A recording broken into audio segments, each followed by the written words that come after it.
శ్రీ గురుభ్యో నమ. శ్రీ మహాగణాధిపతయే నమ.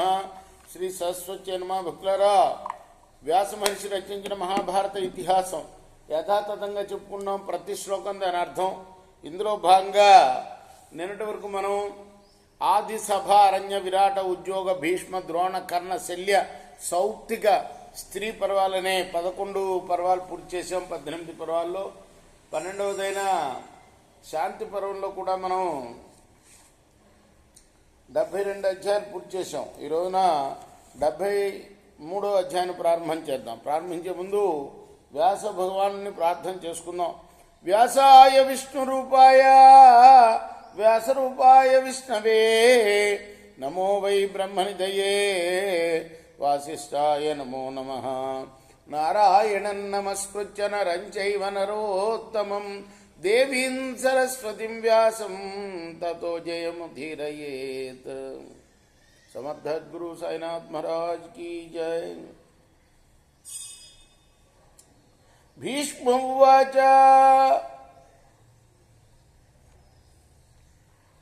రాజ్ఞా పురోహితః కార్యః భవేద్విద్వాన్ బహుశ్రుతః ఉభౌ సమీక్ష ధర్మార్థౌ అప్రమేయావనంతరం.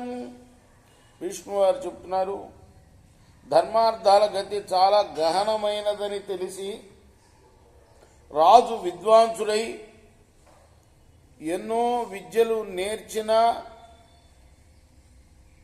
వాళ్ళని పురోహితుడిగా ఎంచుకోవాలి. ధర్మాత్మ మంత్ర విద్యేషాం రాజ్ఞాం రాజన్ పురోహిత రాజా చైవం గుణో యేషాం కుశలంతేషు సర్వశః. రాజా, రాజ పురోహితుడు ధర్మ బుద్ధి కలిగి ఉండాలి, మంత్రవేత్త అయి ఉండాలి. అదేవిధంగా ఈ 2 గుణాలు రాజుకు కూడా ఉండాలి. అప్పుడే ప్రజలకు అన్ని విధాలా క్షేమంగా ఉంటుంది.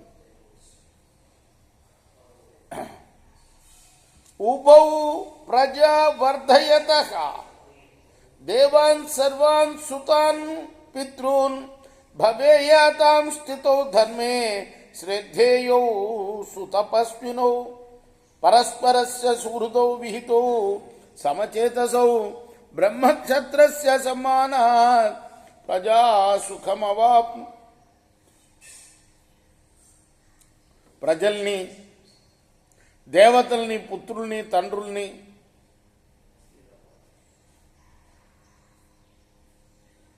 ఎప్పుడు కూడాను ఉభౌ ప్రజా వర్ధయతః దేవాన్ సర్వాన్ పుత్రాన్ సుతాన్ పితॄన్.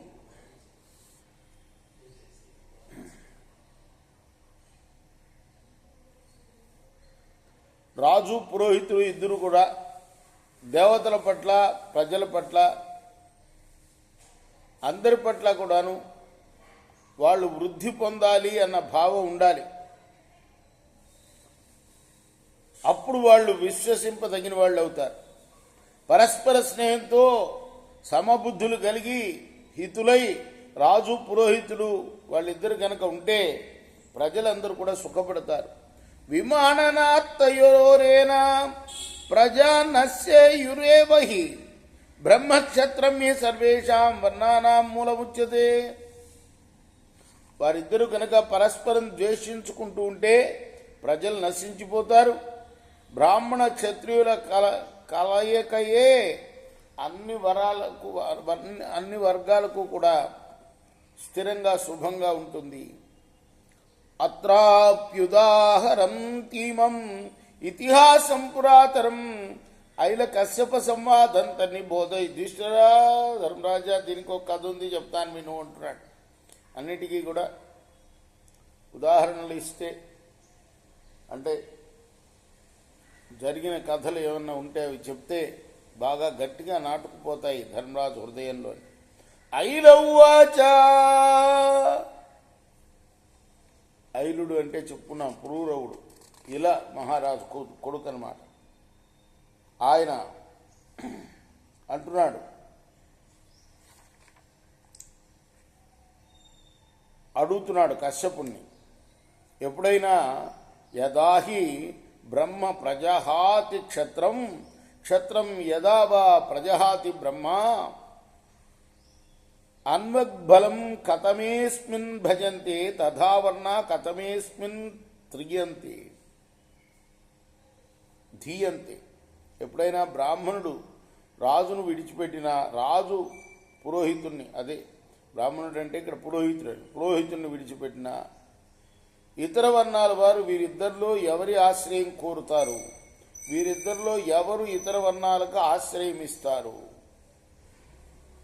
కశ్యప ఉవాచ విద్ధన్ రాష్ట్రం క్షత్రియస్య భవతి బ్రహ్మక్షత్రం యత్ర విరుధ్యతిహ అన్వగ్బలం దస్యవస్తద్భజంతే తదా వర్ణం తత్ర విదంతి సంతః.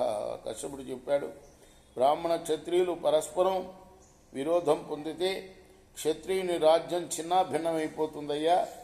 రాజు బలాన్ని ఇతర వర్ణాలని దొంగలు పొందుతారు.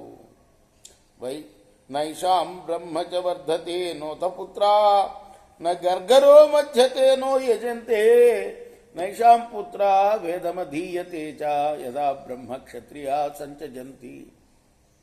క్షత్రియుడు బ్రాహ్మణుని విడిచిపెడితే రాష్ట్రంలో బ్రాహ్మణులు వృద్ధి పొందరు, వారి పుత్రులు వృద్ధి పొందరు, వారి ఇంట్లో పాడి ఉండదు, యజ్ఞాలు చేయరు, వారి పుత్రులు వేదాలు చదవరు.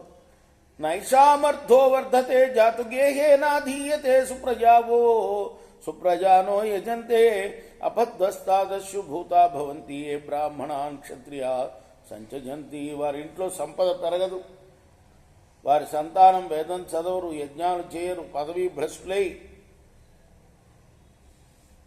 ఆ తర్వాత ఆ బ్రాహ్మణులు అంటే పురోహితులు దస్యులైపోతారు, అంటే దాసులైపోతారు. ఏతౌ హి నిత్యం సంయుక్తౌ ఇతరేతర ధారణే క్షత్రం వై బ్రహ్మణో యోని యోని క్షత్రస్య వై ద్విజ. చేత వీరిద్దరూ ఒకరితో ఒకరు కలిసి ఉంటే పరస్పర రక్షకులవుతారు. క్షత్రియుడు బ్రాహ్మణుని ఉన్నతికి ఆధారం, బ్రాహ్మణుడి క్షత్రియుడి ఉన్నతికి ఆధారం. రేపు మనం 12వ శ్లోకం నుండి కొనసాగిద్దాం. కృష్ణార్పణమస్తు. సాయి కృష్ణార్పణమస్తు. స్వస్తి ప్రజాభ్య పరిపాలయంతాం న్యాయేన మార్గేణ మహిమహిషా గోబ్రాహ్మణేభ్యः శుభమస్తు. నిత్యం లోకా సమస్తా సుఖినో భవంతు. కృష్ణార్పణమస్తు. సాయి కృష్ణ.